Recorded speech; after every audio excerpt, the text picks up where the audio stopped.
मेरा YouTube viewer को सबको प्रणाम।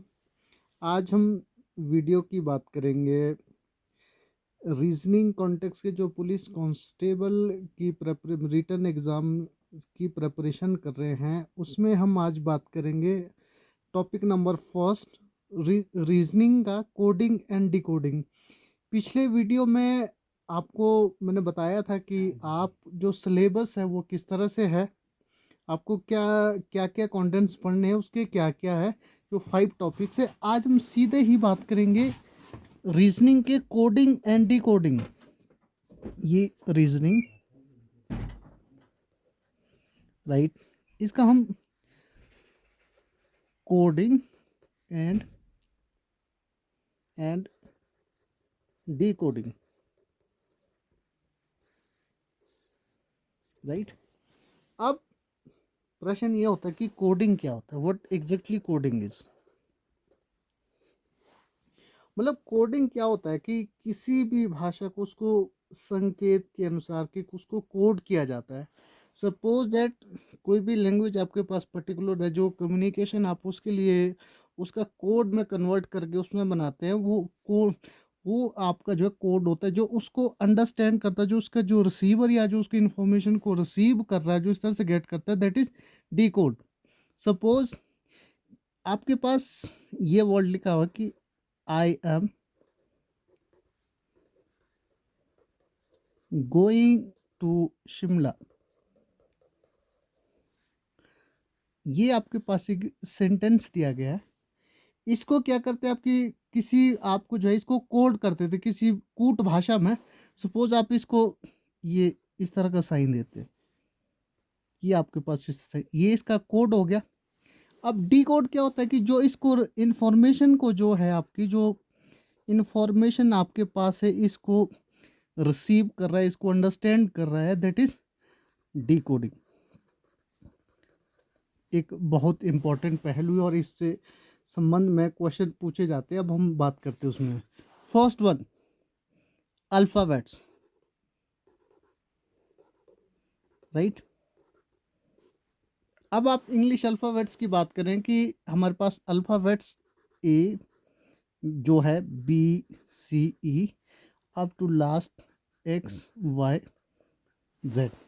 अब इसके न्यूमेरिकल जो इनका प्लेस है, ये आपका असेंडिंग ऑर्डर, जिसको आप हिंदी में आरोही क्रम, और जो इंग्लिश आपके पास इंग्लिश मीडियम है वो असेंडिंग, जो हिंदी मीडियम से आरोही। और इसको जब आप यहाँ से लिखेंगे, शुरू से पहले लास्ट वाले को पहले लिखेंगे और फर्स्ट वाले को आप लास्ट में लिखेंगे, जेड वाई एक्स लास्ट में सी बी ए राइट। अब ये यहाँ पर जो इसका जो जिस प्लेस पे ये आता है, आपका जो है ए 1 2 3 4 5, ये लास्ट में आपके पास ये 26 25 24 राइट। अब जो आपके पास ये, आप इस तरह से हम इसको कोड करेंगे, 1 2 3, ठीक है, आपके पास 26 25 24। अब इसमें किस तरह से आपके पास हो सकता है, मान लो a is equal to 1 right, b is equal to 2, y is equal to 25 and z equal to 26। आपके पास क्वेश्चन हो सकता है क्या इसी कोडिंग से कि आप मैन किस तरह से लिखेंगे। इसके अनुसार आपको एग्जांपल बता रहा हूँ। मैन, अब आपने ये देखना कि जो आपके पास अल्फ़ाबेट्स एम है, ये किस प्लेस पर आता है, जिस प्लेस पे ये आता है आपने वो लिखना है, और उसके बाद ए का जो स्थान है वो वहाँ पर आपने लिखना है, और उस करके फिर इसको अगर उसने जोड़ा हुआ है तो आपने एज इट इज़ वैसे ही लिखना है। अगर नहीं उसने जोड़ा, अगर मान लो आपके पास यहाँ पर लिखा उसने कि ये थोड़ा सा आपके पास इस तरह से कि किस तरह का जोड़ा नहीं है तो कोई दिक्कत नहीं है राइट। आपके पास ऐसे कि डी सी ए, इसको क्या लिखेंगे, डी आपका 4 सी 3 ए 1। इसको आपने ये देखना कि एम कौन से प्लेस पे आता है और ये इस वाले प्लेस पे। थोड़ा सा मैंने ईजी कर दिया, इसमें हमारे पास जो है ये देखना, हमें इसमें ढूंढना पड़ेगा कि एम कौन से उस पे आता है राइट।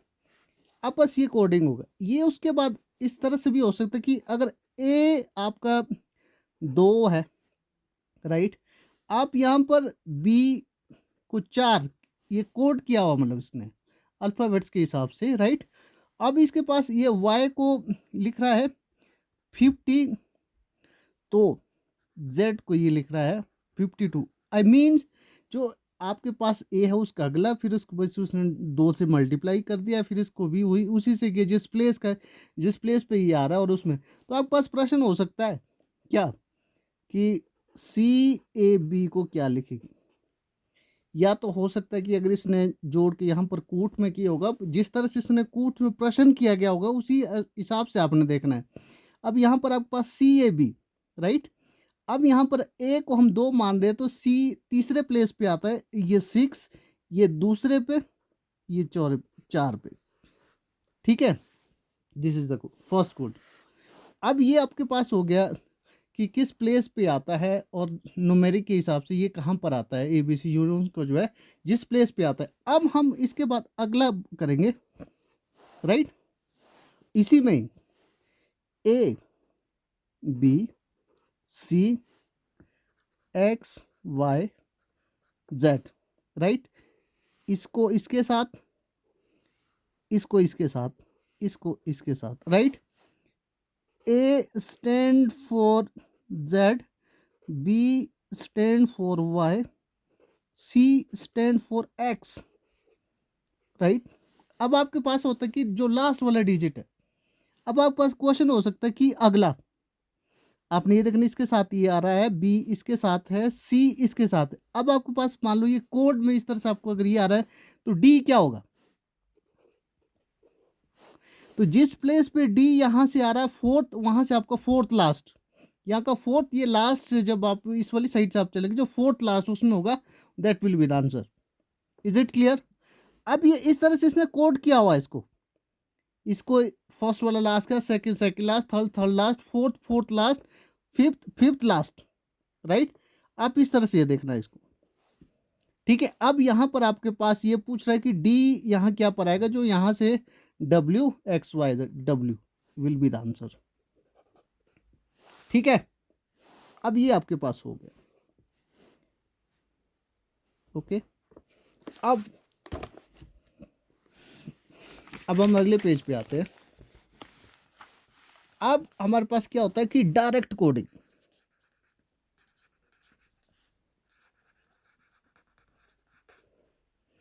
डायरेक्ट कोडिंग क्या है, किस जो भी आपके पास कोई भी आपके पास लिखा हुआ है, आपके पास ही एग्जाम्पल EXAMPLE, राइट। इसको किस तरह से कोड किया होगा, ठीक है। कोई भी मतलब जो सामने वाला किसी भी तरह से इसको मतलब कोड कर सकता है, या आपने देखना कि पूछने वाला किस तरह से पूछ हो सकता है कि इसने इसको इस तरह से लिखा होगा ELPMAXE, ठीक है। या अगर ऐसा नहीं होगा, अगर मान लो हो सकता है कि इनने क्या हुआ कि इसको एज इट इज लिखा होगा, किस तरह से कोड किया होगा, मैं आपको बता रहा हूँ कि कोडिंग किस तरह से उसमें होगी, राइट। अब क्या होगा कि मान लो AXE, उसके बाद आपके पास M एज इट इज लिखा होगा, उसमें कोई चेंज नहीं होगा। उसके बाद ELP, ठीक है। अब मैं आपको ये बता रहा हूँ कि ये आपके पास इस तरह से इसने कोड किया हो सकता है, ठीक है। अब आपके पास ये आपके पास एक दूसरा इस तरह से हो सकता है, आपके पास है सन, ठीक है। आपको जो है सन को ये बोला है कि MOZ, ठीक है। अब आपके पास है मून, राइट। मून को लिख रहा है ये C, आप O को ये लिख रहा है Y, N को लिख रहा है Z। तब आप ये बताना कि आप MUN को किस तरह से कोड करेंगे। जिस तरह से डायरेक्ट इसने कोड किया आपने वैसा ही अल्फाबेट, सॉरी क्या कहते हैं, इस तरह से लिखना है जिस तरह से अल्फ़ाबेट्स जिसमें, सॉरी जो वर्णमाला का जिस तरह से उसमें से यहाँ पर इसने कोड किया, सिमिलर ही आपने कोड इस तरह से ही करना है। जैसे आपके पास एम आप देखिए बी ओ, जो यहाँ पर ओ को जो किया है आपके पास ये सॉरी ये सर ओ नहीं, ये यू है, यहाँ पर यू पूछा हुआ है इसने कोड के में कि क्या आएगा, तो आपके पास यू, इसको आपने ये माना है, इसको ये लिख रहा है, तो इसको ये लिख रहा है, तो यहाँ पर आपके पास एम आपके पास हो गया बी, यू आपके पास हो गया ओ, एन आपके पास जेड। Is it clear? आपके पास अब तीसरा जो है, जो इसके बाद का टॉपिक है हमारे पास, अब क्या है कि अगर अल्फ़ाबेट्स में जो कोडिंग है, केवल क्या कि ए आपके पास alphabets B C D E F मतलब एज सो ऑन क्या कहते हैं up to W X Y Z. अब क्या हो सकता है कि यहाँ पर ए, इसने इसको छोड़ दिया, सी राइट, उसके बाद उसने क्या कर दिया, दो छोड़ दिए, एफ, उसके बाद हो सकती इसने तीन छोड़ दिए अगले, ठीक है। अब ये किस तरह से कोड करें, ये आपने प्रैक्टिस से आपने देखना है कि ये जब आप प्रैक्टिस करोगे तब आपको ज़्यादा पता चल पाएगा कि ये किस तरह से आपके पास जो है कर रहा है, किस तरह से कोड कर रहा है। आपने इसी कोडिंग को इस तरह से अंडरस्टैंड करना है, राइट।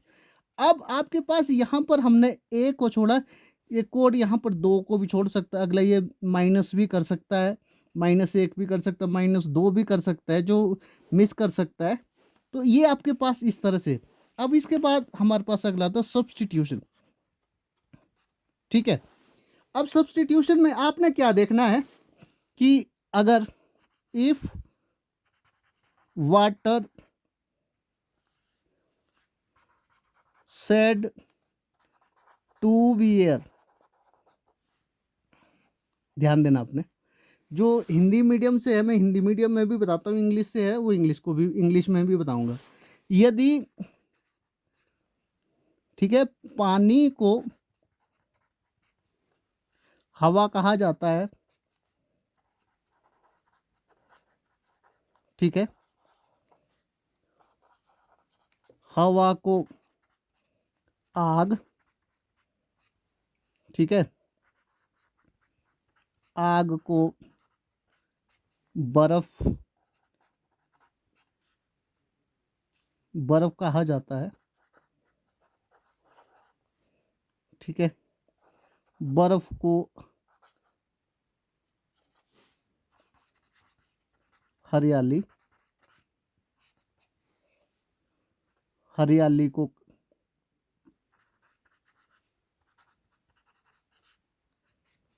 हरियाली को मैदान, मैदान कहा जाता है, ठीक है, कहा जाता है। तो बताओ कि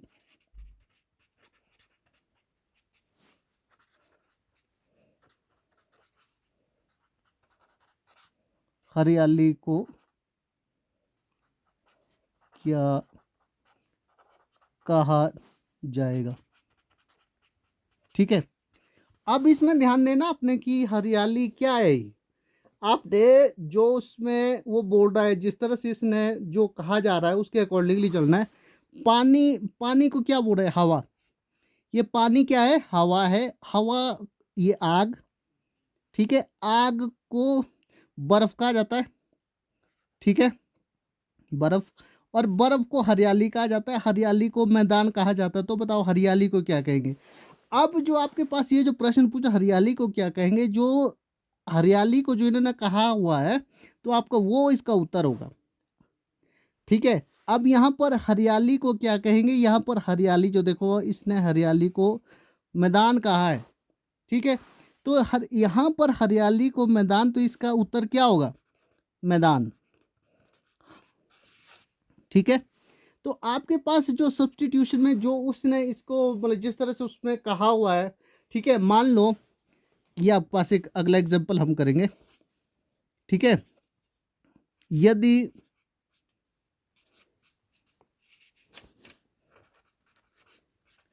जनवरी को दिसंबर, ठीक है, दिसंबर को नवंबर, नवंबर कहा जाए तो मई को क्या कहेंगे? ठीक है, हिंदी में मई, सॉरी हिंदी में आपका मई, इंग्लिश में क्या कहेंगे? इसका उत्तर जो आपके पास, ये देखो आप, जो मई है इसमें क्या क्या मान क्या रहा है, ये इसको क्या कह रहा है?